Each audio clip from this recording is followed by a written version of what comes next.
Welcome to GK Madhu Sir online classes. Today October 30th కు సంబంధించిన current affairs points గురించి discussion చేద్దాం. దానికన్నా ముందుగా మనం ప్రతిరోజు ఒక 3 క్వశ్చన్స్ అడుగుతున్నాం. ఆ 3 క్వశ్చన్స్ సంబంధించిన ఎక్స్ప్లెనేషన్ పార్ట్ ఏందనేది చూద్దాం.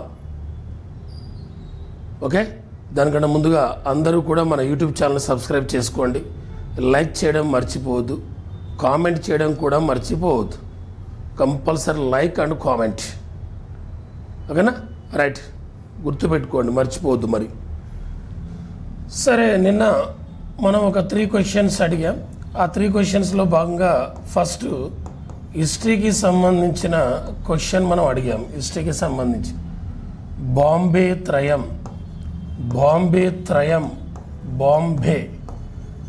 త్రయం అని ఎవరిని పిలుస్తారని చెప్పి.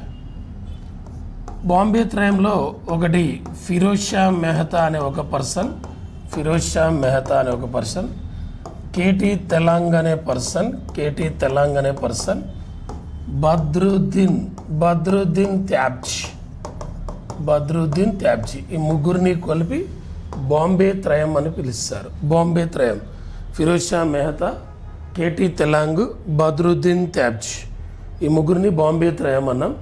ఈ ముగ్గురు కలిసే 1885లో బాంబే ప్రెసిడెన్సీని కూడా ఏర్పాటు చేశారు. బాంబే ప్రెసిడెన్సీ ఎస్టాబ్లిష్ ఎప్పుడంటే 1885. ఆ బాంబే ప్రెసిడెన్సీని ఫిరోజ్ షా మెహతా, కేటీ తెలంగ్, బద్రుద్దీన్ త్యాబ్జీలు ఏర్పాటు చేయడం జరిగింది. మరి బాంబే త్రయం అంటే వీళ్ళు ముగ్గురు అన్నాం. మరి తెలుగు కవిత్రయం ఎవరెవరు? నన్నయ్య, తిక్కన్న, ఎర్ర ప్రగడ, ఈ ముగ్గురిని తెలుగు కవిత్రయం అంటారు. కన్నడ కవిత్రయం ఎవరు? రన్నడు, పొన్నడు, పంపడు, ఈ ముగ్గురిని కన్నడ కవిత్రయం. రన్నడు, పొన్నడు, పంపడు, ఈ ముగ్గురిని కన్నడ త్రయం అంటారు. అదే తెలంగాణ దళిత త్రయం ఎవరెవరు? మాదిరి భాగ్యరెడ్డి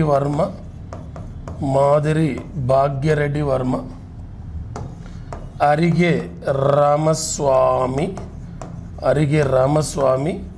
బిఎస్ వెంకట్రావు, ఈ ముగ్గురిని తెలంగాణ దళిత త్రయం అంటారు. ఆ తర్వాత ఆంధ్ర బ్రహ్మ సమాజ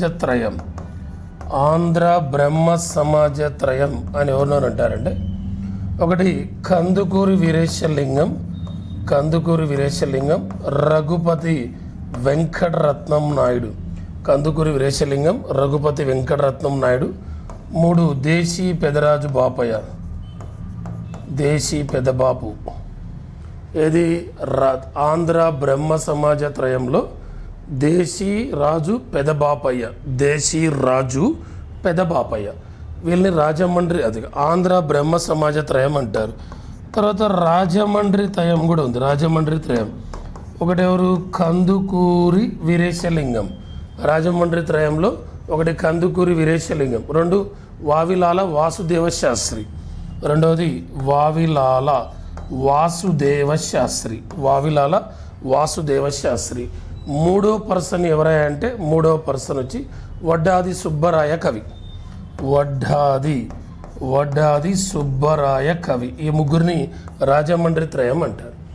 బాంబే త్రయం అంటే ఫిరోజ్ షా మెహతా, కేటీ తెలంగ్, బద్రుద్దీన్ త్యాబ్జీ. తెలుగు త్రయం అంటే నన్నయ్య, తిక్కన్న, ఎర్ర ప్రగడ. కన్నడ త్రయం అంటే రన్నడు, పొన్నడు, పంపడు. తెలంగాణ దళిత త్రయం అంటే మాదిరి భాగ్యరెడ్డి వర్మ, అరిగే రామస్వామి, బిఎస్ వెంకట్రావు. ఆంధ్ర బ్రహ్మ సమాజ త్రయం అంటే కందుకూరి వీరేశలింగం పంతులు, రఘుపతి వెంకటరత్నం నాయుడు, దేశీరాజు పెదబాపయ్య. అదే రాజమండ్రి త్రయం అంటే కందుకూరి వీరేశలింగం, వావిలాల వాసుదేవ శాస్త్రి, వడ్డాది సుబ్బరాయ కవి. ఓకేనా? ఇది మన హిస్టరీకి సంబంధించిన క్వశ్చన్కి సంబంధించిన పాయింట్స్. నెక్స్ట్ సెకండ్, నిన్న మనం మాట్లాడిన క్వశ్చన్స్లో సెకండ్ క్వశ్చన్ జాగ్రఫీకి సంబంధించి క్వశ్చన్ ఏమేసాం? జాగ్రఫీకి సంబంధించి మూడు వైపుల ఒకే దేశంతో సరిహద్దు కలిగిన మూడు వైపులా ఒకే దేశంతో సరిహద్దు కలిగిన భారతీయ రాష్ట్రం ఏది? ఇండియా స్టేట్ ఏది? మూడు వైపులా ఒకే దేశంతో సరిహద్దు ఉన్న రాష్ట్రం ఏదంటే త్రిపుర. ఆ త్రిపురకు ఏ కంట్రీతో ఉందంటే బంగ్లాదేశ్. బంగ్లాదేశ్తో మూడు వైపుల సముద్ర తీరరేఖ కలదు. బంగ్లాదేశ్కు మూడు వైపులా త్రిపుర రాష్ట్రానికి మూడు వైపులా బంగ్లాదేశ్తోనే భూ సరిహద్దు ఉంది. ఇది జాగ్రఫీకి సంబంధించిన క్వశ్చన్ ఆన్సర్. మరి భారతదేశానికి 7 కంట్రీస్తో ల్యాండ్ బార్డర్ ఉంది. అందులో ఫస్ట్ ఏ కంట్రీ అంటే బంగ్లాదేశ్. బంగ్లాదేశ్తో 4096.7 కిలోమీటర్ల ల్యాండ్ బార్డర్ ఉంది మనకు. 4096.7 కిలోమీటర్ల భూ సరిహద్దు మనకు బంగ్లాదేశ్తో కలదు. రెండవది ఏదంటే చైనాతో మనకు 3488 కిలోమీటర్ల సరిహద్దు ఉంది. మూడోది పాకిస్తాన్తో 3323 కిలోమీటర్స్ ఉంది. తర్వాత నేపాల్కు మనకు 751 కిలోమీటర్స్ 1751 కిలోమీటర్ల సరిహద్దు ఉంది మనకు. ఫిఫ్త్ ప్లేస్లో ఉన్నది ఏదంటే మయన్మార్. మనకు మయన్మార్కు ల్యాండ్ బార్డర్ 1643 కిలోమీటర్స్ ఉంది. తర్వాత మనకు భూటాన్కు 699 కిలోమీటర్స్ ఉంది. లాస్ట్ మనకు ఆఫ్ఘనిస్తాన్కు 106 కిలోమీటర్ల ల్యాండ్ బార్డర్ ఉంది. బంగ్లాదేశ్, చైనా, పాకిస్తాన్, నేపాల్, మయన్మార్, భూటాన్, ఆఫ్ఘనిస్తాన్, ఇండియాకు 7 కంట్రీస్తో ల్యాండ్ బార్డర్ ఉంది. ఇది జాగ్రఫీకి సంబంధించిన క్వశ్చన్. ఇది నిన్న జాగ్రఫీకి సంబంధించి.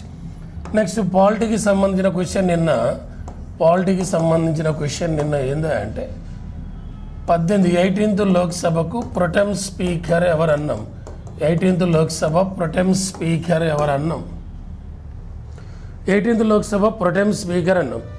ఏదైనా ఎలక్షన్లు జరిగిన లోక్సభకి ఎలక్షన్లు జరిగిన తర్వాత ఆ ఎన్నికైన సభ్యులచే ప్రమాణ స్వీకారం చేయడానికి ఒక సీనియర్ సభ్యుడిని ప్రొటెం స్పీకర్గా నియమిస్తారు. ఈసారి 18th లోక్సభకు ప్రొటెం స్పీకర్గా నియమితులైన వ్యక్తి ఎవరంటే భర్తృహరి మెహతాబ్ అనే వ్యక్తి 18th లోక్సభకు ప్రొటెం స్పీకర్గా నియమితులాడు. భర్తృహరి మెహతాబ్ ఏ నియోజకవర్గం అంటే కటక్ నియోజకవర్గం. ఒరిస్సాలోని కటక్ నుండి ఎంపీ అయిన భర్తృహరి మెహతాబ్ 18th లోక్సభకు ప్రొటెం స్పీకర్గా పనిచేసిన వ్యక్తి. ఇప్పుడు మనకు 18th లోక్సభలు ఏర్పడే అన్నాం. ఈ 18th లోక్సభలో ఇద్దరు స్పీకర్లు ప్రొటెం స్పీకర్గా పనిచేసి స్పీకర్ అయిన పర్సన్లు ఇద్దరు ఉన్నారు. ఫస్ట్ ప్రొటెం స్పీకర్ అయ్యి ఆ తర్వాత స్పీకర్ అయిన పర్సన్లు ఇద్దరు ఉన్నారు. ఆ ఇద్దరిలో ఒకటి జీవి మౌలాంకర్, ఒక వ్యక్తి జీవి మౌలాంకర్, సెకండ్ వ్యక్తి సోమనాథ్ చటర్జీ. జీవి మౌలాంకర్ అయితే ఫస్ట్ లోక్సభ స్పీకర్, సోమనాథ్ చటర్జీ అయితే 14th లోక్సభ స్పీకర్గా పనిచేశాడు. 18th లోక్సభకు ప్రొటెం స్పీకర్ భర్తృహరి మెహతాబ్ అన్నాం. ఆయన కటక్ కాన్స్టిట్యూషన్ నుంచి గెలిచాడన్నాం.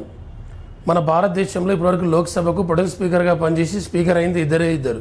ఒకటి జీవి మౌలాంకర్ ఫస్ట్ లోక్సభ స్పీకర్, ఆ తర్వాత 14th లోక్సభ స్పీకర్ సోమనాథ్ చటర్జీ. వీళ్ళిద్దరు మాత్రమే ప్రొటెం స్పీకర్ అయ్యి ఆ తర్వాత లోక్సభకు స్పీకర్ కావడం జరిగింది.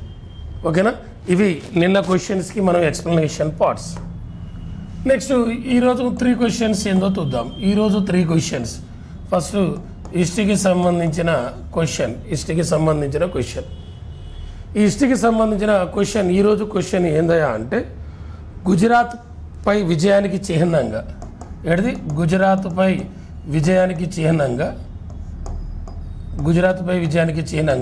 గిర్ అడవులలో సంచరించే సింహం ప్రతిమతో నాణ్యాలు ముద్రించిన గుప్తరాజు ఎవరు? ఇది మన హిస్టరీకి సంబంధించిన క్వశ్చన్. గుజరాత్పై విజయానికి చిహ్నంగా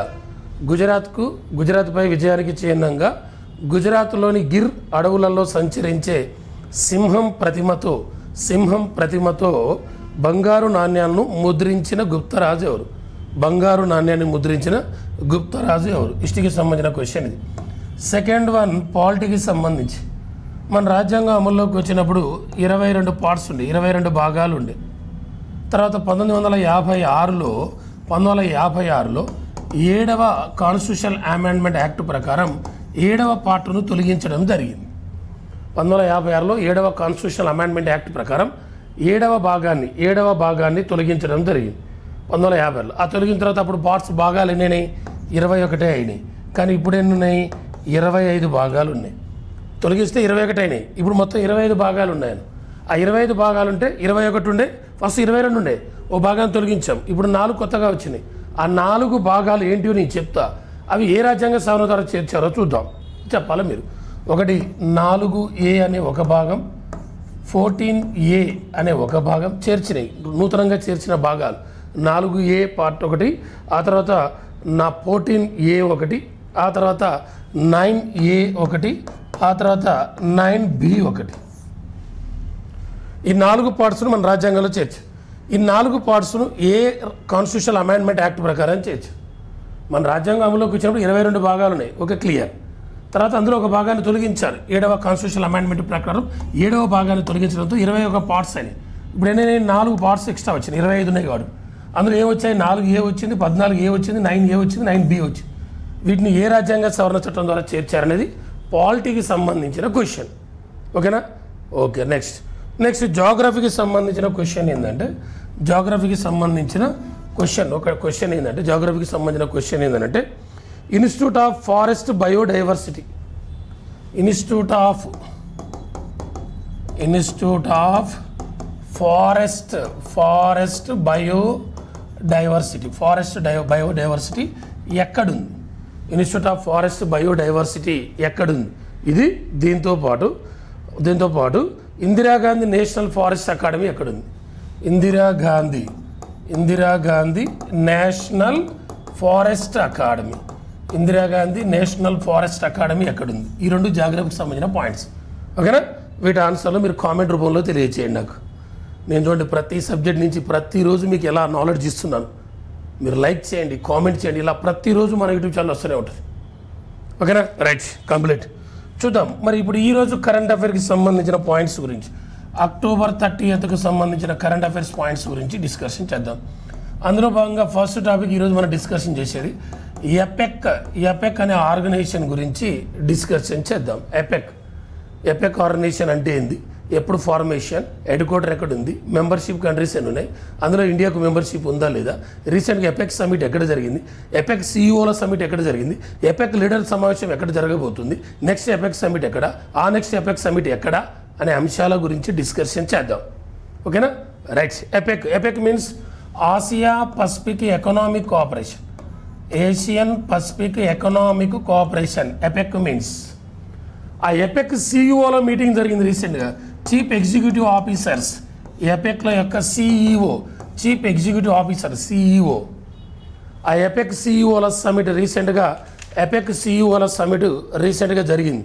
ఆ సిఇఓల సమిట్ ఎక్కడ జరిగి అంటే అక్టోబర్ 28 నుండి జరుగుతుంది, 31 వరకు జరుగుతుంది. ఎపెక్ సిఇఓల సమిట్ అక్టోబర్ 28 నుండి 31 వరకు దక్షిణ కొరియాలోని నార్త్ జియోసాంగ్ ప్రావిన్స్లో జరగనున్నది. ఉత్తర జియోసాంగ్ ప్రావిన్స్లో జరుగుతుంది. సౌత్ కొరియాలోని నార్త్ జియోసాంగ్ ప్రావిన్స్లో అక్టోబర్ 28 నుండి 31 వరకు ఎపెక్ సంస్థ యొక్క సిఇఓల సమిట్ జరుగుతుంది. APEC means Asian Pacific economic cooperation అనేది. ఆ ఎపెక్ సిఇఓల సమిట్ జరుగుతుంటే దాని థీమ్ కూడా ఉంది, దానికి థీమ్. ఆ థీమ్ ఏంటంటే bridge business behind triple B అనేది. Bridge business behind BEYOND beyond, bridge business behind APEC సిఇఓల సమిట్ యొక్క థీమ్ అన్నట్టు. మనకి ఎపెక్ ఓవరాల్ సమిట్ కూడా జరగబోతుంది. APEC overall summit 2025 October 31 November 1 and November 1 ఈ 2 డేట్స్లలో ఎపెక్ ఓవరాల్ మీటింగ్ కూడా జరగబోతుంది. ఎక్కడ? సౌత్ కొరియా, దక్షిణ కొరియాలో జరగబోతుంది ఎపెక్ ఓవరాల్ సమిట్. మళ్ళీ 2026లో జరుగుతుంది ఎపెక్ సమిట్. 2026లో ఎపెక్ సమిట్ ఎక్కడ జరగబోతుంది అంటే చైనాలో జరగబోతుంది. 2026లో ఎపెక్ సమిట్ ఎక్కడ అంటే చైనా అనే కంట్రీలో ఎపెక్ సమిట్ జరగబోతుంది 2026. అదే 2027లో అయితే 2027లో ఎపెక్ సమిట్ ఎక్కడ అంటే వియత్నాంలో జరగబోతుంది. ఆ తర్వాత 2028లో ఎపెక్ సమిట్ ఎక్కడ అంటే జపాన్లో జరగబోతుంది. ఇప్పుడైతే అక్టోబర్ 31 నవంబర్లో APEC summit South Korea. Next 26లో చైనా, 27లో వియత్నాం, 28లో జపాన్లో జరగబోతుంది. ఇప్పుడు ఎపెక్ సిఈఓల సమిట్ అయితే దక్షిణ కొరియాలోని ఉత్తర జియోసాంగ్ ప్రావిన్స్లో జరిగింది. దాని యొక్క థీమ్ ఏంటంటే బ్రిడ్జ్ బిజినెస్ బిహైండ్, దాని యొక్క థీమ్. మరి ఎపెక్ అంటే ఏషియన్ పసిఫిక్ ఎకనామిక్ కోఆపరేషన్ అన్నాం. ఎపెక్ ఫార్మేషన్ ఇప్పుడు 1989. ఎపెక్లో మెంబర్షిప్ కంట్రీస్ అన్ని 21. ఎపెక్లో ఇండియాకు మెంబర్షిప్ ఉందా? లేదు. ఎపెక్ హెడ్ క్వార్టర్ ఎక్కడుంది? ఎపెక్ హెడ్ క్వార్టరు సింగపూర్లో ఎపెక్ హెడ్ క్వార్టర్ ఉంది. ఎపెక్ హెడ్ క్వార్టర్ ఎక్కడుందంటే సింగపూర్లో ఉంది. సింగపూర్ క్యాపిటల్ ఏంది? Singapore city. సింగపూర్ కరెన్సీ ఏంది? Singapore dollar. ఆ సింగపూర్ అధ్యక్షుడు మన భారత సంతతికి చెందిన వ్యక్తి ధర్మన్ షణ్ముగ రత్నం అనే పర్సన్ మన సింగపూర్ అధ్యక్షునిగా పనిచేస్తున్నాడు. భారత సంతతికి చెందిన వ్యక్తి ధర్మన్ షణ్ముగ రత్నం. ప్రజెంట్ సింగపూర్ ప్రైమ్ మినిస్టర్ ఎవరు? లారెన్స్ వాంగ్ అనే వ్యక్తి సింగపూర్ ప్రైమ్ మినిస్టర్గా పనిచేస్తున్న వ్యక్తి ఎవరంటే లారెన్స్ వాంగ్. ఆ సింగపూర్ మనం కలిసి నిర్వహించే ఆర్మీ ఎక్సర్సైజ్, మనము సింగపూర్ ఆర్మీ ఎక్సర్సైజ్ ఏంటిది? అగ్ని వారియర్ అండ్ బోల్డ్ కురుక్షేత్ర. ఈ 2 ఎక్సర్సైజ్ మనం నిర్వహిస్తాం. మనము సింగపూర్ కలిసి ఎక్సర్సైజ్ పేరు ఏంటంటే అగ్ని వారియర్ అండ్ బోల్డ్ కురుక్షేత్ర. అదే మనము సింగపూర్ నేవీ ఎక్సర్సైజ్ అయితే సింబెక్స్ అనే ఎక్సర్సైజ్ నిర్వహిస్తాం. మనము సింగపూరు నేవీ ఎక్సర్సైజ్ అయితే సింబెక్స్, ఆర్మీ అయితే అగ్ని వారియర్ అండ్ బోల్డ్ కురుక్షేత్ర. ఆ సింగపూర్లోనే ఎపెక్ హెడ్ క్వార్టర్ ఉంది. ఆ ఎపెక్లో మెంబర్షిప్ కంట్రీస్ 21. ఆ ఎపెక్ ఓవరాల్ మీటింగ్ రేపు అక్టోబర్ 31 స్టార్ట్ కాబోతుంది దక్షిణ కొరియాలో. నెక్స్ట్ చైనా, నెక్స్ట్ వియత్నాం, ఆ నెక్స్ట్ జపాన్లో జరగబోతుంది. ఎపెక్లో ఇండియాకు మెంబర్షిప్ అనేది లేదు.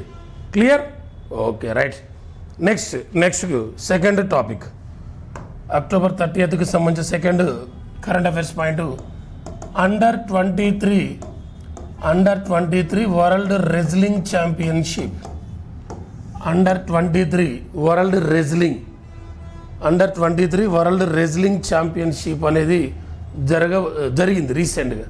ఎప్పటి నుండి ఎప్పటి వరకు జరిగింది, ఎక్కడ జరిగింది, ఆ ఎడిషన్ ఎన్నోది, మెడల్స్ వైజ్ ఇండియా ప్లేస్ ఏది, ఫస్ట్ ప్లేస్ ఏ కంట్రీ, ఫస్ట్ది ఎక్కడ జరిగింది, నెక్స్ట్ ఎక్కడ జరగబోతుంది, వరల్డ్ రెజ్లింగ్ ఛాంపియన్షిప్ అనేది. మరి వరల్డ్ రెజ్లింగ్ ఛాంపియన్షిప్ అనేది రీసెంట్గా జరిగింది 2025 అక్టోబర్ 20th to 27th వరకు 9th వరల్డ్ రెజ్లింగ్ ఛాంపియన్షిప్ అనేది జరిగింది. 9th world wrestling championship October 20th to 27th వరకు జరిగింది. ఎక్కడ అంటే సెర్బియాలోని నోవి సాడ్ అనే నగరంలో జరిగింది. 9th under 23 world wrestling championship October 20th నుండి 27th వరకు 9th ఎడిషన్ సెర్బియాలోని నోవి సాడ్లో జరిగింది. ఆ సెర్బియాలోని నోవి సాడ్లో జరిగితే మెడల్స్ వైజ్ ఫస్ట్ ప్లేస్ ఎవరంటే జపాన్ 6-1-3-10 అంటే 6 gold medals, 1 silver medal, 3 bronze, మొత్తం 10 మెడల్స్తో జపాన్ అండర్ 23 వరల్డ్ రెజ్లింగ్ ఛాంపియన్షిప్లో ఫస్ట్ ప్లేస్లో నిలిచి. సెకండ్ ప్లేస్ ఎవరంటే ఇరాన్. ఇరాన్ 5-2-5 12 మెడల్స్తో ఇరాన్ సెకండ్ ప్లేస్. అదేంది జపాన్ 10 వచ్చి ఫస్ట్ అయింది, దీనికి 12 వచ్చి సెకండ్ ఏంటంటే గోల్డ్ మెడల్ ఎవరికి ఎక్కువ వస్తే వాళ్ళు ఫస్ట్ ప్లేస్లో ఉంటారు. అర్థమైందా? రైట్. నెక్స్ట్ థర్డ్ ప్లేస్లో ఉన్నది యూఎస్ఏ. 5-2-4 11 మెడల్స్తో third place. ఇంకా మనకు కావాల్సింది ఫస్ట్ తెలుసు, సెకండ్ తెలుసు, థర్డ్ తెలుసు. మనకు కావాల్సింది ఇండియా ప్లేస్ 7th ప్లేస్, 7వ స్థానం భారత్ 1-2-6 మొత్తం 9 medals, 1 gold medal, 2 silver medal, 6 bronze medals. ఇది అండర్ 23 వరల్డ్ రెజ్లింగ్ ఛాంపియన్షిప్లో ఇండియా 7th ప్లేస్. మరి వరల్డ్ రెజ్లింగ్లో మనకు ఒక గోల్డ్ మెడల్ వచ్చింది. ఆ ఒక్క గోల్డ్ మెడల్ తెచ్చింది ఎవరంటే సుజిత్ కల్కల్ అనే వ్యక్తి. సుజిత్ కల్కల్ 65 kgs విభాగంలో, 65 kg విభాగంలో సుజిత్ కల్కల్ వరల్డ్ రెజ్లింగ్లో మనకు గోల్డ్ మెడల్ తేవడం జరిగింది. సుజిత్ కల్కల్ 65 kgs విభాగంలో. మరి అండర్ 23 వరల్డ్ రెజ్లింగ్ ఛాంపియన్షిప్ అనేది ఫస్ట్ది 2017లో స్టార్ట్ అయింది. ఫస్ట్ది 2017లో స్టార్ట్ అయింది. ఎక్కడ అంటే పోలాండ్లో స్టార్ట్ అయింది. ఫస్ట్ది 2017లో ఎక్కడ అంటే పోలాండ్లో స్టార్ట్ అయింది. నెక్స్ట్ జరగబోయేది 2026లో లాస్ వేగాస్లో జరగబోతుంది. Las Vegas next 10th edition అమెరికాలోని లాస్ వేగాస్లో 2026లో అండర్ 23 వరల్డ్ రెజ్లింగ్ ఛాంపియన్షిప్ జరగబోతుంది. ఈసారి జరిగింది 9th సెర్బియాలో జరిగింది. ఇండియాకు 1 గోల్డ్ మెడల్, 2 సిల్వర్, 6 బ్రాంజ్, మొత్తం 9 మెడల్స్తో India 7th place. First place Japan, జరిగింది సెర్బియా 9th ఎడిషన్ అక్టోబర్ 20 నుంచి 27. ఫస్ట్ జరిగింది పోలాండ్ 2017. నెక్స్ట్ జరగబోయేది అమెరికా లాస్ వేగాస్, ఎన్నోదంటే 10th ఎడిషన్. ఇది అండర్ 23 వరల్డ్ రెజ్లింగ్ ఛాంపియన్షిప్. ఇది సెకండ్ కరెంట్ అఫైర్స్ పాయింట్ ఈరోజు. ఆ తర్వాత next third current affairs point October 20కి సంబంధించి చూద్దాం. ఓకేనా, అక్టోబర్ 30, 30, 20 కాదు, అక్టోబర్ 30కి సంబంధించి థర్డ్ కరెంట్ అఫైర్స్ పాయింట్. ప్రపంచంలోని అత్యంత వేగవంతమైన బుల్లెట్ ట్రైన్, వరల్డ్లోని ఫాస్టెస్ట్ బుల్లెట్ ట్రైన్ను రీసెంట్గా ఒక కంట్రీ ట్రయల్ నిర్వహించింది. ఆ ట్రయల్ సక్సెస్ కావడం జరిగింది. CR-450 అనేది, CR-450 అనే బుల్లెట్ ట్రైన్, CR-450 అనే బుల్లెట్ ట్రయల్ నిర్వహించింది. ఆ ట్రయల్ సక్సెస్ కాదు. ఏ దేశం అంటే చైనా ప్రపంచంలోనే అత్యంత వేగవంతమైన బుల్లెట్ ట్రయల్ నిర్వహిస్తే సక్సెస్ అయింది. దాని పేరు CR-450. అంటే ఇది గంటకు 450 కిలోమీటర్ల వేగంతో ప్రయాణిస్తుంది. గంటకు 450 కిలోమీటర్స్తో CR-450. అదే మైల్స్లో అయితే 281 మైల్స్ ఫర్ అవర్. 281 మైల్స్. ఒక మైల్కు ఎన్ని కిలోమీటర్లు? 1.6 కిలోమీటర్స్. ఒక మైల్కి ఎన్ని కిలోమీటర్లు అంటే 1.6 కిలోమీటర్స్. 281 మైల్స్ వేగంతో గంటకు ప్రయాణిస్తుంది. ఇది షాంఘై టు చెంగ్డు నగరాల మధ్య ట్రయల్ నిర్వహించారు. షాంఘై టు చెంగ్డు, చైనాలోని షాంఘై టు చెంగ్డు నగరాల మధ్య ఈ ప్రపంచంలోని అత్యంత వేగవంతమైన బుల్లెట్ ట్రైన్ యొక్క ట్రయల్ నిర్వహిస్తే అది సక్సెస్ కావడం జరిగింది. ఆ బుల్లెట్ ట్రైను గంటకు 450 కిలోమీటర్ల వేగంతో ప్రయాణిస్తుంది. ఇదే ప్రపంచంలో అత్యంత వేగవంతమైన బుల్లెట్ ట్రైన్. మన ఇండియాలో కూడా ఫాస్టెస్ట్ బుల్లెట్ ట్రైను మనం ఇప్పుడు కన్స్ట్రక్షన్ జరుగుతుంది. ఫాస్టెస్ట్ బుల్లెట్ ట్రైను 2027 ఆగస్టు నాటికి పూర్తి కానున్నది. 2027 ఆగస్టు నాటికి పూర్తి కానున్నది. దీన్ని జపాన్ సహకారంతో ఆర్థిక సాయంతో నిర్మిస్తున్నాము. ఇది ముంబై టు అహ్మదాబాద్ నగరాల మధ్య, ముంబై టు అహ్మదాబాద్ నగరాల మధ్య మన ఇండియాలో ఫస్ట్ బుల్లెట్ ట్రైను 2027 ఆగస్టుకి కంప్లీట్ కాబోతుంది. ఇది మొత్తం ఫర్ అవర్ 320 కిలోమీటర్స్ వేగంతో, గంటకు 320 కిలోమీటర్ల వేగంతో, గంటకు ఫర్ అవర్ 320 కిలోమీటర్స్ వేగంతో 508 కిలోమీటర్ల పొడవు. ఈ రెండు నగరాల మధ్య 508 కిలోమీటర్ల పొడవైన ఈ బుల్లెట్ ట్రైను గంటకు 320 కిలోమీటర్స్ వేగంతో నిర్మిస్తున్నాము. 2026 కంప్లీట్ కాబోతుంది మన ఇండియాలో ముంబై టు అహ్మదాబాద్. దీన్ని ఎవరి సహకారంతో అంటే జపాన్ సహకారంతో మనం నిర్మిస్తున్నాం ఈ బుల్లెట్ ట్రైన్. మరి జపాన్ సహకారంతో, జపాన్కి రీసెంట్గా ఒక ఉమెన్ ప్రైమ్ మినిస్టర్ వచ్చింది. ఆమె పేరేంది? సనే టైకేచి అనే జపాన్ ఉమెన్ ప్రైమ్ మినిస్టర్ రీసెంట్గా వచ్చింది. జపాన్కు ఉమెన్ ప్రైమ్ మినిస్టర్గా సనే టైకేచి అనే మహిళ రావడం జరిగింది. ఆ జపాన్ కరెన్సీ జపనీస్ యెన్. ఆ జపాన్కి చక్రవర్తి ఉంటాడు, నరుహితో అనే చక్రవర్తి కూడా ఉన్నాడు. ఆ జపాన్నే land of the rising sun దేని అంటాం? జపాన్ అంటాం. Land of the rising sun అయితే Japan. Land of midnight sun అంటే నార్వే. ల్యాండ్ ఆఫ్ 5 రివర్స్ అంటే మన India Punjab. Land of 5 rivers అంటే పంజాబ్. ల్యాండ్ ఆఫ్ 1000 లేక్స్ అంటే ఫిన్లాండ్. ల్యాండ్ ఆఫ్ 1000 లేక్స్, 1000 సరస్సుల నగరం దేశం అని దేన్ని పిలుస్తారు? Land of 1000 lakes, Finland. ఆ ఫిన్లాండే నాటోలో, ఫిన్లాండ్ అనేది నాటోలో 31వ కంట్రీ, 31వ కంట్రీ. ఆ ఫిన్లాండే వరల్డ్ హ్యాపీనెస్, ప్రపంచ సంతోషకర దేశాల జాబితాలో ఫస్ట్ ప్లేస్ ఏదంటే ఫిన్లాండ్. ఆ వరల్డ్ హ్యాపీనెస్ డేస్లో మన ఇండియా ప్లేస్ ఎంత అంటే 118. వరల్డ్ హ్యాపీనెస్ డే ఎప్పుడంటే March 20 world happiness day. Land of the 1000 lakes ఏదంటే ఫిన్లాండ్. ఆ ఫిన్లాండే వరల్డ్ హ్యాపీయెస్ట్ రిపోర్ట్లో ఫస్ట్ ప్లేస్. మన ఇండియా అయితే 118. వరల్డ్ హ్యాపీనెస్ డే ఎప్పుడు అంటే మార్చి 20 క్లియర్ రైట్. ఇదొక పాయింట్. అక్టోబర్ 30th మనకు వచ్చిన కరెంట్ అఫైర్స్లో ఇది ఒక పాయింట్. ఆ తర్వాత కంబోడియా అండ్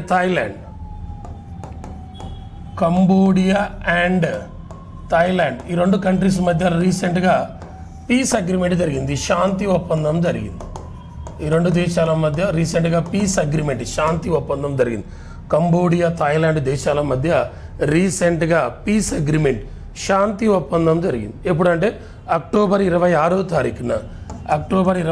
తారీఖున మలేషియా రాజధాని కౌలాలంపూర్లో జరిగింది.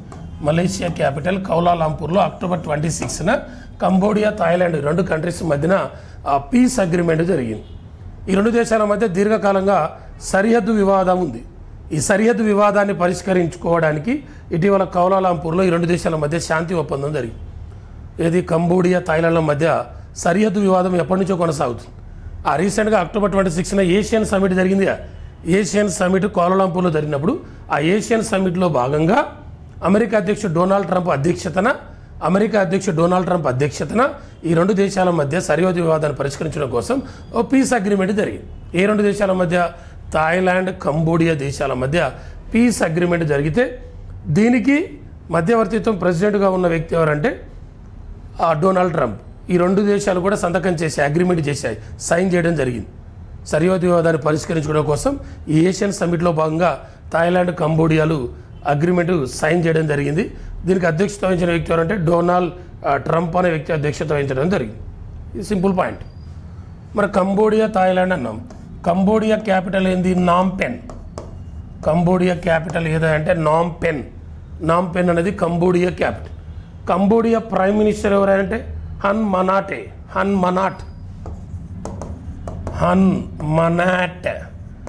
మనాట్ అనే వ్యక్తి కంబోడియా ప్రైమ్ మినిస్టర్. థాయిలాండ్ అన్నాం. థాయిలాండ్ క్యాపిటల్ ఏంటిది?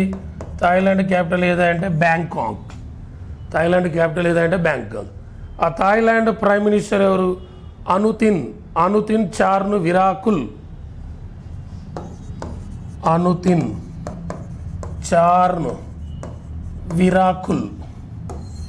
Thailand prime minister Anutin Charnvirakul అనేది. ఆ థాయిలాండే రీసెంట్గా వరల్డ్లో గే మ్యారేజెస్ మీన్స్ స్వలింగ సంపర్కులు, ఒకే లింగానికి చెందిన ఇద్దరు మ్యారేజ్ చేసుకోవడం. ఇటీవల గే మ్యారేజెస్ చట్టబద్ధం చేసిన దేశం ఏదంటే థాయిలాండ్. వరల్డ్లో గే మ్యారేజెస్ అనేది 38 కంట్రీస్లో ఉంది. ఆ 38 కంట్రీస్లో రీసెంట్ కంట్రీ ఏదంటే థాయిలాండ్. గే మ్యారేజెస్ ఆమోదించిన 38th కంట్రీ ఏదంటే థాయిలాండ్. అందులో ఫస్ట్ గే మ్యారేజెస్ ఆమోదించిన మొట్టమొదటి దేశం ఏదంటే నెదర్లాండ్. 2001లో గే మ్యారేజెస్ను రికగ్నైజ్ చేయడం జరిగింది, ఆమోదించి. మన ఇండియాలో గే మ్యారేజెస్ ఆమోదం కాదు. సౌత్ ఏషియాలో ఫస్ట్ గే మ్యారేజ్ ఆమోదించిన దేశం ఏదంటే నేపాల్. సౌత్ ఏషియాలో, ఆగ్నేయ ఆసియాలో ఫస్ట్ కంట్రీ ఏదంటే నేపాల్. మన ఆసియా ఖండంలో ఫస్ట్ దేశం ఏంటంటే తైవాన్. అర్థమైందా? సార్ జాగ్రత్తగా. వరల్డ్లో గే మ్యారేజెస్, గే మీన్స్ స్వలింగ సంపర్కులు, ఒకే లింగానికి చెందిన ఇద్దరు మ్యారేజ్ చేసుకోవడం. ప్రపంచంలో ఫస్ట్ గే మ్యారేజెస్ ఆమోదించిన కంట్రీ ఏంటంటే నెదర్లాండ్ 2001. ఆసియా ఖండంలో అయితే తైవాన్, సౌత్ ఏషియాలో అయితే నేపాల్, రీసెంట్ అయితే థాయిలాండ్. ఆ థాయిలాండ్ 38th కంట్రీ. ఓకేనా? ఆ థాయిలాండ్కు కంబోడియాకు మధ్యన పీస్ అగ్రిమెంట్ జరిగింది, సరిహద్దు వివాదాన్ని పరిష్కరించుకోవడం జరిగింది. రీసెంట్గా అక్టోబర్ 26న ఏషియన్ సదస్సులో భాగంగా డొనాల్డ్ ట్రంప్ అధ్యక్షతన చేసుకోవడం జరిగింది. ఓకేనా? రైట్. ఇది ఒక పాయింట్. అక్టోబర్ 30th కరెంట్ అఫైర్స్లో భాగంగా ఇది ఒక పాయింట్. నెక్స్ట్ మన ఇండియాకి సంబంధించిన ఒక కరెంట్ అఫైర్స్ పాయింట్ ఏంటంటే అక్టోబర్ 30కు 500 గిగావాట్ల విద్యుత్ ఉత్పత్తి, 500 గిగావాట్ల విద్యుత్ ఉత్పత్తి జరిగి మన భారత్ రికార్డు సృష్టించడం జరిగింది. ఇంత మొత్తంలో విద్యుత్ ఉత్పత్తి జరగడం మన ఇండియాలో ఫస్ట్ టైం. ఓకేనా? దేశంలో అన్ని వనరుల నుంచి కలిపి విద్యుత్ ఉత్పత్తి తొలిసారిగా 500 గిగావాట్లను, 500 గిగావాట్లను దాటి రికార్డు సృష్టించడం జరిగింది. అన్ని రకాల వనరుల నుంచి మన భారతదేశం 500 గిగావాట్ల విద్యుత్ ఉత్పత్తిని సృష్టించి రికార్డు సృష్టించడం జరిగింది. మనకు 2014 మార్చి 31 నాటికి 2014 మార్చి 31 నాటికి మన విద్యుత్ ఉత్పత్తి 249 గిగావాట్లు ఉండే, 249 గిగావాట్లు ఉండే. ఏది 2014 మార్చి 31 నాటికి 249 గిగావాట్ల విద్యుత్ ఉత్పత్తి ఉంటే అది 2025 సెప్టెంబర్ 30 నాటికి 2025 సెప్టెంబర్ 30 నాటికి 500 గిగావాట్ల విద్యుత్ ఉత్పత్తిని దాటడం జరిగింది. 500 గిగావాట్ల విద్యుత్ ఉత్పత్తి. ఇందులో అన్ని రకాల జనవనరులు అంటే ఏంది? జల విద్యుత్తు, అణు విద్యుత్తు, సౌర విద్యుత్తు, పవన విద్యుత్తు, ఇలా అన్ని రంగాల అన్ని వనరుల విద్యుత్ ఉత్పత్తిని కలిపి 500 గిగావాట్లు చాటడం జరిగింది మన ఇండియాలో. ఇందులో జల, అణు, సౌర, పవన విద్యుత్ అయితే 256 గిగావాట్ల విద్యుత్ ఉత్పత్తి జరిగింది. అంటే జల విద్యుత్, అణు విద్యుత్, సౌర విద్యుత్, పవన విద్యుత్, ఈ 4 రకాల విద్యుత్ ఉత్పత్తి 256 గిగావాట్లు సృష్టించి మిగతా శిలాజ వనరుల వాటా 244 గిగావాట్లు. 244 గిగావాట్లు మిగతా శిలాజ వనరులు 244 గిగావాట్ల శిలాజ వనరుల వాటా అంతుంది. మొత్తం కలిపి 500 మనం రికార్డు సృష్టించడం జరిగింది. 2014 మార్చి 31 నాటికి మన ఇండియాలో అన్ని వనరులకు సంబంధించి అంటే జల, అణు, పవన, సౌర విద్యుత్ అన్ని కలిపి 249 గిగావాట్లు ఉండే. అది ఈ సెప్టెంబర్ 30 నాటికి 500 గిగావాట్లు దాటి రికార్డు సృష్టించి అందులో 256 గిగావాట్లు జల, అణు, సౌర విద్యుత్ ఉత్పత్తి, పవన విద్యుత్.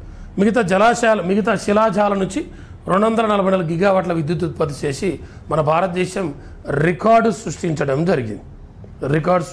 జరిగింది.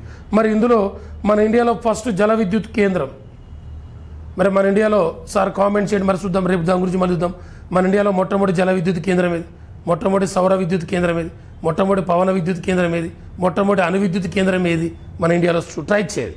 ఫస్ట్ జల విద్యుత్, ఫస్ట్ సౌర విద్యుత్. సౌర మీన్స్ సోలార్ పవర్, పవన్ అంటే విండ్ పవర్, అణు అంటే న్యూక్లియర్ పవర్. మొట్టమొదటి అణు విద్యుత్, సౌర విద్యుత్, పవన విద్యుత్, జల విద్యుత్ కేంద్రాలు ఏంటిదో కామెంట్ రూపంలో తెలియజేయండి. రేపు దాని గురించి మళ్ళీ నేను చెప్తాను. ఓకేనా? రైట్, ఇదొక పాయింట్. న్యూస్లోకి వచ్చిన కరెంట్ అఫైర్స్లో భాగంగా ఇది ఒక పాయింట్. నెక్స్ట్ మరొకటి స్పోర్ట్స్కి సంబంధించిన point. Women's ODI world cup జరుగుతుంది కదా ఇటీవల. ఉమెన్స్ ఓడిఐ వరల్డ్ కప్ జరుగుతుంది కదా. ఇది 2025 సెప్టెంబర్ 30న స్టార్ట్ అయింది. నవంబర్ 2న ఎండ్ అయింది. నిన్న అక్టోబర్ 29న సెమీఫైనల్ జరిగింది. సౌత్ ఆఫ్రికా వర్సెస్ ఇంగ్లాండ్ల మధ్య సెమీఫైనల్ జరిగితే ఇంగ్లాండ్ ఓడిపోయింది, సౌత్ ఆఫ్రికా ఫైనల్లోకి వెళ్ళిపోయింది. ఉమెన్ ఓడిఐ వరల్డ్ కప్లో ఫస్ట్ టైం సౌత్ ఆఫ్రికా ఫైనల్లోకి వెళ్ళడం. ఇప్పటివరకు 12 సార్లు ఉమెన్ ఓడిఐ జరిగింది. ప్రజెంట్ జరిగే 13th ఉమెన్ ఓడిఐ. ఈ 13th ఉమెన్ ఓడిఐ జరుగుతుంటే ఫస్ట్ టైం సౌత్ ఆఫ్రికా ఫైనల్లోకి వెళ్ళింది. అయితే అక్టోబర్ 30 మనకు ఆస్ట్రేలియాకి ఇలా సెమీఫైనల్. ఆస్ట్రేలియా వర్సెస్ ఇండియా, ఈ రెండింటిలో ఏ టీం గెలిస్తే సౌత్ ఆఫ్రికాతో ఫైనల్ మ్యాచ్ నవంబర్ 2న ఉంటుంది. అయితే ఇప్పుడు మన పాయింట్ ఏంటంటే ఇక్కడ నిన్న south Africa England match women ODI world కప్లో ఒక ఉమెన్ క్రికెటర్, ఒక ఉమెన్ బౌలర్, ఇప్పటి వరకు ఉమెన్ ఓడిఐ క్రికెట్లో హైయెస్ట్ వికెట్స్ మన ఇండియా పేరు మీద రికార్డు ఉండే. మన ఇండియా పేరు మీద జులన్ గోస్వామి అనే ఉమెన్ క్రికెటర్, ఉమెన్ ఓడిఐ క్రికెట్లో మోస్ట్ వికెట్స్ 43 వికెట్లు మన ఇండియన్ ఉమెన్ క్రికెటర్ పేరు మీద ఉండే. ఆ జులన్ గోస్వామి రికార్డును ఈ సౌత్ ఆఫ్రికా బౌలర్ క్రాచ్ చేసింది, 44 వికెట్లు సాధించింది. ఇప్పటి వరకు 13వసారి జరుగుతుంది ఉమెన్ ఓడిఐ వరల్డ్ కప్లో హైయెస్ట్ వికెట్లు.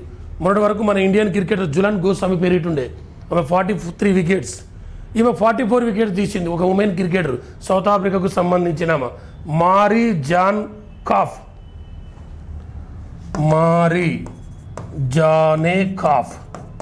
South Africa women cricketer Marizanne Kapp 44 వికెట్లు తీసి ఉమెన్ ఓడిఐ క్రికెట్లో ఉమెన్ ఓడిఐ వరల్డ్ కప్లో హైయెస్ట్ వికెట్ టేకర్ ఎవరంటే ఈమె మారీ జానే కాఫ్, 44 వికెట్స్. మొదటి వరకు ఈ రికార్డు ఎవరి పేరు మీద ఉండే? జులన్ గోస్వామి పేరు మీద ఉండే, ఆమె 43 వికెట్స్. ఈరోజు మనకు Australia ODI world cup semifinal మనం గెలిస్తే సౌత్ ఆఫ్రికాతో ఫైనల్ మ్యాచ్ ఆడతాం. ఆస్ట్రేలియా గెలిస్తే ఆస్ట్రేలియాలో సౌత్ ఆఫ్రికాతో ఫైనల్ మ్యాచ్ ఆడతారు November 2nd. ఇప్పటివరకు 13th ODI వరల్డ్ కప్. ఆస్ట్రేలియాకి హైయెస్ట్ టైమ్స్ వచ్చింది, 7 times వచ్చింది ఆస్ట్రేలియాకు ఉమెన్ ODI. మనకు ఒకసారి కూడా రాలే. ఈసారి మనకు రావాలి, వస్తుందని ఆశిద్దాం, చూద్దాం ఏం జరుగుద్దో తెలుస్తుంది. ఇప్పుడు మ్యాచ్ జరుగుతుంది, ఏం జరుగుద్దో తెలుసు. ఓకేనా, రైట్. ఇది ఒక పాయింట్. మనకు October 30th సంబంధించిన కరెంట్ అఫైర్స్లో భాగంగా ఇది ఒక పాయింట్. నెక్స్ట్ మరొకటి చూద్దాం. మరొకటి స్వామి దయానంద సరస్వతి. స్వామి దయానంద సరస్వతి. ఈ స్వామి దయానంద సరస్వతి టాపిక్ ఎందుకు వచ్చింది అంటే, మనకు ఈరోజు స్వామి దయానంద సరస్వతి యొక్క డెత్ డే, October 30 ఆయన యొక్క డెత్ డే. 1883 1883 అక్టోబర్ 30వ తారీఖున స్వామి దయానంద సరస్వతి మరణించడం జరిగింది. ఈ స్వామి దయానంద సరస్వతి 1824 ఫిబ్రవరి 12న గుజరాత్లోని టంకారా అనే ప్రాంతంలో జన్మించాడు. గుజరాత్లోని టంకారాలో 1824 ఫిబ్రవరి 12న జన్మించాడు. ఈ స్వామి దయానంద సరస్వతి రియల్ నేమ్, అసలు పేరు మూలశంకర్. ఈయన అసలు పేరు ఏంటంటే మూలశంకర్. ఈ మూలశంకర్కు స్వామి దయానంద సరస్వతి అనే పేరు పెట్టింది ఎవరంటే విరజానంద. ఈయన యొక్క గురువే విరజానంద.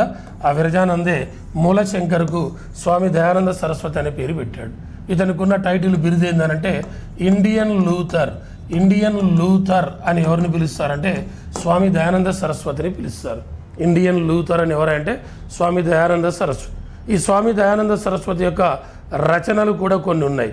ఒకటి సత్యార్థ ప్రకాశిక, వేద రహస్య, వేద భాష్య భూమిక, దశసూత్ర నియమావళి, ఋగ్వేద భాష్య భూమిక అనే పుస్తకాలు రాశాడు. స్వామి దయానంద సరస్వతి బుక్స్ ఏంటంటే సత్యార్థ ప్రకాశిక, వేద రహస్య, వేద భాష్య భూమిక, దశసూత్ర నియమావళి, ఋగ్వేద భాష్య భూమిక అనే పుస్తకాలు. ఇతను slogan go back to Vedas, వేదాల్లోకి తరలి వెళ్ళండి అని అన్నది ఎవరంటే స్వామి దయానంద సరస్వతి. ఈ స్వామి దయానంద సరస్వతి 1875 ఏప్రిల్ 10న ఆర్య సమాజాన్ని ఏర్పాటు చేశాడు. ఈయన 1875 ఏప్రిల్ 10 1875 ఏప్రిల్ 10న ఆర్య సమాజాన్ని ఏర్పాటు చేశాడు. ఆర్య సమాజాన్ని ఎక్కడ అంటే ముంబైలో ఏర్పాటు చేశాడు. ఆ తర్వాత దీన్ని ముంబై నుండి లాహోరుకు మార్చడం జరిగింది. దీని మొట్టమొదటి ఆర్య సమాజ శాఖని ఏర్పాటు చేసింది మాత్రం పంజాబ్లో ఏర్పాటు చేయడం జరిగింది. 1875 ఏప్రిల్ 10న ఆర్య సమాజాన్ని ముంబైలో ఏర్పాటు చేస్తే దాని తర్వాత లాహోర్కు మార్చారు. దీని ఫస్ట్ శాఖ ఏర్పాటు చేసింది మాత్రం పంజాబ్లో ఏర్పాటు చేశాడు. ఆ తర్వాత ఈయన 1882లో గోహత్య నిషేధ ఉద్యమాన్ని కూడా ప్రారంభించాడు. 1882లో గోహత్య నిషేధ ఉద్యమాన్ని 1882లో ఈ స్వామి దయానంద సరస్వతి ప్రారంభించడం జరిగింది. హిందీని జాతీయ భాష చేయాలని మొట్టమొదటిసారిగా డిమాండ్ చేసిన వ్యక్తి స్వామి దయానంద సరస్వతి. హిందీని జాతీయ భాషగా చేయాలని మొదట డిమాండ్ చేసింది ఎవరంటే ఈ స్వామి దయానంద సరస్వతి.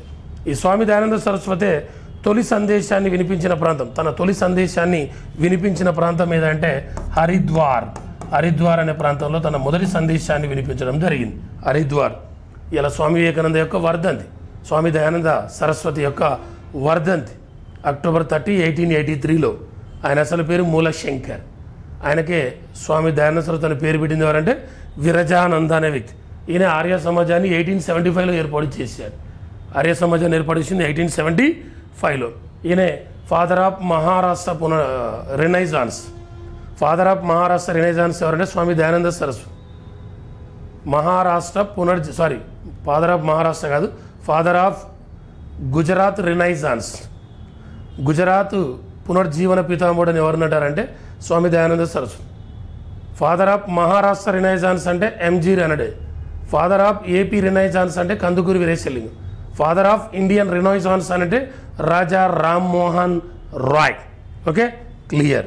నెక్స్ట్ మరొక పాయింట్, డైలీ కరెంట్ అఫైర్స్లో భాగంగా మరొక పాయింట్ 1945 October 30 అనేది ఒకటి న్యూస్లోకి వచ్చింది. October 30 ఈరోజు October 30 కదా. మన ఇండియా యుఎన్ఓలో మెంబర్షిప్ తీసుకుంది October 30. ఇండియా యుఎన్ఓలో మెంబర్షిప్ తీసుకుంది October 30. ఈ October 30 ఏ ఇయర్ అంటే 1945 1945 October 30న ఇండియా యుఎన్ఓలో మెంబర్షిప్ తీసుకుంది. యుఎన్ఓ ఫార్మేషన్ ఎప్పుడు 1945 అక్టోబర్ 24 యుఎన్ఓ ఫార్మేషన్. యుఎన్ఓని ఏర్పాటు చేసినప్పుడు 51 కంట్రీస్ ఉండే. ఆ 51 కంట్రీ ఏదంటే పోలాండ్. యుఎన్ఓ అంటే యునైటెడ్ నేషన్స్ ఆర్గనైజేషన్, ఐక్యరాజ్య సమితి. ఆ ఐక్యరాజ్య సమితి ప్రధాన కార్యాలయం ఎక్కడుందంటే న్యూయార్క్లో ఉంది.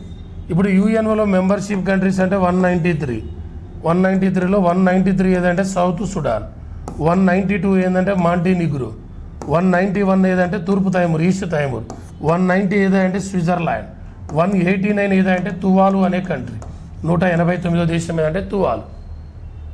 అంటే యుఎన్ఓలో ఇండియా మెంబర్షిప్ తీసుకుంది 1945 అక్టోబర్ 30. యుఎన్ఓ ఫార్మేషన్ మాత్రం 1945 అక్టోబర్ 24. హెడ్ క్వార్టర్ ఎక్కడంటే న్యూయార్క్. ఏర్పాటు చేసినప్పుడు 51. ఇప్పుడు మెంబర్షిప్ కంట్రీస్ ఏంటంటే 193 కంట్రీస్. ఇది యుఎన్ఓకి సంబంధించి. మన యుఎన్ఓలో ఇండియా ఎప్పుడు మెంబర్షిప్ తీసుకుందనేది పాయింట్. నెక్స్ట్ మరొకటి చూద్దాం. అక్టోబర్ 30కి సంబంధించిన కరెంట్ అఫైర్స్. చబహార్ పోర్ట్. ఈ చబహార్ పోర్ట్ అనేది ఇరాన్ కంట్రీలో ఉన్నది. ఇరాన్ కంట్రీలో ఉన్న ఒక పోర్ట్, ఒక ఓడరేవ్. చబహార్ పోర్ట్ ఇరాన్లో ఉన్న ఒక ఓడరేవ్. చబహార్ పోర్ట్ అనేది 2024లో భారత్ ఇరాన్లోని చబహార్ పోర్టును అభివృద్ధి చేసేందుకు ఒప్పందం కుదుర్చుకుంది. ఇరాన్లో ఉన్న చబహార్ పోర్ట్, ఈ పోర్టును డెవలప్ చేయడానికి మనం 2024లో ఇరాన్తో ఒప్పందం కుదుర్చుకున్నాం. ఎందుకంటే మధ్య ఆసియా దేశాలు అండ్ ఆఫ్ఘనిస్తాన్లో వాణిజ్యం కోసం ఈ చబహార్ పోర్టును మన భారత్ అభివృద్ధి చేస్తుంది. వాళ్ళకు ఈ చబహార్ పోర్టును మనకు బాధ్యతలు 10 సంవత్సరాల పాటు ఇరాన్ అప్పగించడం జరిగింది. 10 ఇయర్స్ పాటు ఇరాను చబహార్ పోర్టును మన ఇండియాకు అప్పగించింది. ఎందుకు? మనం మధ్య ఆసియాలో ఆఫ్ఘనిస్తాన్లో వాణిజ్య వ్యాపారాల కోసం మనం ఈ చబహార్ పోర్టును డెవలప్ చేస్తున్నాం. ఇరాన్లో ఉన్నదాన్ని, దానికి మనం 10 ఇయర్స్ అగ్రిమెంట్ చేసుకున్నాం. 10 సంవత్సరాల బాధ్యత మనదే అని. ఈ చబహార్ పోర్టుపై అమెరికా ఆంక్షలు విధిస్తుంది. ఈ అమెరికా గత కాలంగా ఆంక్షలు విధిస్తుంది. ఎందుకు అమెరికా చబహార్పై ఆంక్షలు విధిస్తుందంటే, ఇటీవల ఇరాను అణు ఒప్పంద విషయంలో ఒప్పుకోవడం లేదు. ఇరాన్ అనే దేశం ఇరాన్ అణు కార్యక్రమంపై ఒత్తిడి పెంచడానికి, అణు ఆయుధాలు తగ్గించాలి, అణు ఒప్పందాలపై సంతకాలు చేయడం కోసం అమెరికా ఇరాన్పై ఒత్తిడి తేవడంతో ఆ ఇరాన్లో ఉన్న చబహార్ పోర్టును మనం నిర్వహించలేకపోతుంది. ఆ అమెరికా ఇటీవల 6 నెలల పాటు సడలింపు ఇవ్వడం జరిగింది. ఇటీవల అమెరికా చబహార్ పోర్టే అమెరికా ఆంక్షలను భారత్కు 6 నెలల పాటు మినహాయింపు ఇచ్చింది. మళ్ళీ వాణిజ్యాలు చేసుకోమని చెప్పి 60 మంత్స్ సడలింపు ఇవ్వడం జరిగింది. ఎందుకు విధిస్తుందంటే, అమెరికా ఇరాన్ అణు కార్యక్రమాలపై ఒత్తిడి పెంచేందుకు ఒత్తిడి పెంచుతుంది. కాబట్టి మనం అక్కడ చబహార్ పోర్టు నిర్వహిస్తున్నాం. కాబట్టి ఆ చబహార్ పోర్టుకు మనకు సడలింపు ఇచ్చింది. మీరు ఆ కార్యక్రమాలు నిర్వహించుకోండి అని చెప్పి ఒక 6 నెలల పాటు ఇటీవల అమెరికా సడలింపు ఇవ్వడం జరిగింది. అంటే ఫస్ట్ పాయింట్ ఏంటంటే, చబహార్ పోర్ట్ అనేది ఇరాన్లో ఉన్నది. దాన్ని మనం డెవలప్ చేస్తున్నాం. దాని నుంచి ఇరాన్ నుంచి 10 సంవత్సరాలు ఒప్పందం చేసుకున్నాం. మనం ఎందుకు చేసుకున్నాం అంటే, మధ్య ఆసియాలో ఆఫ్ఘనిస్తాన్లో వాణిజ్య కార్యక్రమాల కోసం అన్నట్టు. మరి అమెరికా ఎందుకు విధిస్తుందంటే, అమెరికా ఇరాన్ అణు కార్యక్రమాలపై ఒత్తిడి పెంచేందుకు మీరు కూడా కొన్ని రోజులు సైలెంట్గా ఉండని చెప్పి మనకు కూడా విధించడంతో ఇటీవల సడలింపు ఇచ్చింది. మళ్ళీ మీరు కార్యక్రమాలు కొనసాగించుకోమని. ఓకేనా? అది మనకు చబహార్ పోర్టు ఇరాన్ దేశాన్ని 10 సంవత్సరాల పాటు మనకు దాన్ని అప్పగించింది ఇరాన్. కానీ ఈ మధ్యన అమెరికా వల్ల మనం ఆ పోర్టును వాడట్లేదు. రీసెంట్గా సడలింపు ఇచ్చింది. ఎవరు ఇచ్చారు? అమెరికా ఇచ్చింది. అమెరికా ఎందుకు ఇచ్చిందంటే, ఇరాన్ అణు కార్యక్రమాలపై ఎలాంటి ఇన్ఫర్మేషన్ ఇవ్వకపోవడంతో దాన్ని ఒత్తిడి పెంచిందని. ఇప్పుడు రీసెంట్గా మనకు సడలింపు ఇచ్చింది, మీరు వాడుకోండి ఆ పోర్టును అని చెప్పి. ఏ దేశం? Iran capital Tehran. Iran capital ఏదంటే టెహరాన్. ఆ ఇరాన్ కరెన్సీ ఇరానియన్ రియాల్ దాని కరెన్సీ. ఆ ఇరాన్ అధ్యక్షుడు ఉన్నాడు మసౌద్ పెజెస్కియన్ అనే వ్యక్తి. పెజెస్కియన్ అనే పర్సన్. మసౌద్ పెజెస్కియన్ అనే వ్యక్తి ప్రజెంట్ ఇరాన్ అధ్యక్షునిగా పనిచేస్తున్న వ్యక్తి. ఓకేనా? ఇది ఒక పాయింట్. మనకు అక్టోబర్ 30 కరెంట్ అఫైర్స్లో భాగంగా ఇది ఒక పాయింట్. నెక్స్ట్ మరొక లాస్ట్ కరెంట్ అఫైర్స్ పాయింట్. ఈరోజు అక్టోబర్ 30కి సంబంధించి మరొక లాస్ట్ పాయింట్. ప్రపంచంలోనే అతిపెద్ద పునరుత్పాదక ఇంధన పార్కును గుజరాత్లో ఏర్పాటు చేస్తున్నారు. ప్రపంచంలోనే అతిపెద్ద పునరుత్పాదక ఇంధన పార్కును ఏర్పాటు చేస్తున్నారు. Hybrid renewable energy park. అతిపెద్ద హైబ్రిడ్ రెన్యూవబుల్ ఎనర్జీ పార్కును గుజరాత్లోని కచ్ ప్రాంతంలో ఏర్పాటు చేస్తున్నారు. అతిపెద్దది. ఈ మెగా పార్క్ యొక్క సామర్థ్యం 30 గిగావాట్లు. 30 గిగావాట్లు. ఎక్కడ అంటే గుజరాత్లోని కచ్ ప్రాంతంలో ఏర్పాటు చేస్తున్నారు. గుజరాత్లోని కచ్ ప్రాంతంలో ప్రపంచంలోనే అతిపెద్ద పునరుత్పాదక ఇంధన పార్కును ఏర్పాటు చేయనున్నారు. అతిపెద్ద పునరుత్పాదక ఇంధన park hybrid renewable energy park. ఈ మెగా పార్క్ సామర్థ్యం 30 గిగావాట్లు. ఇక్కడ సౌర పవన విద్యుత్ ఉత్పత్తి కానుంది. ఇక్కడ ఏది వాడుతున్నారంటే సోలార్ అండ్ విండ్ పవర్ని వాడుతున్నారు. సోలార్ అండ్ విండ్ పవర్ని ఇక్కడ ఉత్పత్తి కానున్నది. దీన్ని 1,79,000 ఎకరాల్లో నిర్మిస్తున్నారు. 1,79,000 ఎకరాలలో 1,79,000 ఎకర్స్లలో ఈ మెగా పార్కుని ఏర్పాటు చేయబోతున్నారు. గుజరాత్లోని కచ్ ప్రాంతంలో ప్రపంచంలోని అతిపెద్ద పునరుత్పాదక ఇంధన పార్కుని ఏర్పాటు చేస్తున్నారు. Hybrid renewable energy park. ఈ మెగా పార్కు సామర్థ్యం 30 గిగావాట్లు. ఇక్కడ సోలార్ అండ్ విండ్ పవర్ను ఉత్పత్తి కానున్నది. దీన్ని ఎన్ని ఎకరాలంటే 1,79,000 ఎకరాలలో నిర్మిస్తున్నారు. ఇది ఈరోజు కరెంట్ అఫైర్స్కి సంబంధించిన పాయింట్స్. ఇవన్నీ కూడా అక్టోబర్ 30కి సంబంధించి. రేపు అక్టోబర్ 31 కరెంట్ అఫైర్స్ గురించి డిస్కషన్ చేద్దాం. ఓకేనా? వీడియోని అందరూ లైక్ చేయండి, కామెంట్ చేయండి. మనం హిస్టరీ, జాగ్రఫీ, పాలిటిక్స్ క్వశ్చన్లు 3 అడిగాం. వాటి మెసేజ్ కూడా పెట్టండి, కామెంట్ పెట్టండి. వాటి గురించి మళ్ళీ రేపటి క్లాస్లో డిస్కషన్ చేద్దాం. ఓకేనా? రైట్. Thank you. జై హింద్.